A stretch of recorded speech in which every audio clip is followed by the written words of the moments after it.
నేనైతే ఇప్పటివరకు ఇంట్లో నార్మల్‌గా రెగ్యులర్‌గా చేసే రెసిపీస్ తప్ప పిండి వంటలు ఎప్పుడూ ట్రై చేయలేదు.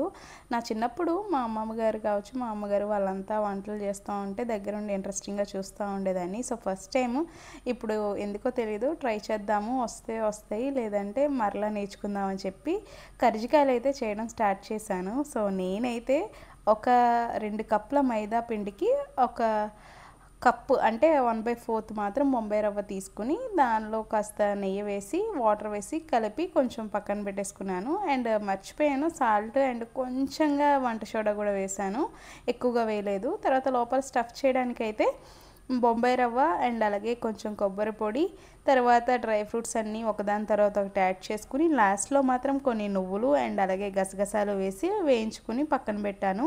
ఇది పక్కన పెట్టి చల్లారనిచ్చిన తర్వాత నేను బెల్లాన్ని పక్కనే పొడి చేసి పెట్టుకున్నాను. అండ్ అలాగే ఇలాచీ కూడా పొడి చేసుకుని పెట్టుకుని దాన్ని కూడా యాడ్ చేసి నేను ముందుగానే కలిపి పెట్టిన పిండిని రెస్ట్ ఇచ్చి పెట్టాను కదా, దాన్ని మంచిగా చిన్న చిన్న ఉండలు చేసుకుని చక్కగా కర్జికాయలు అయితే మధ్యలో స్టఫ్ చేసి మంచిగా ఒత్తుకుని పెట్టుకుని తర్వాత నూనెలో అయితే ఫ్రై చేసుకున్నాను.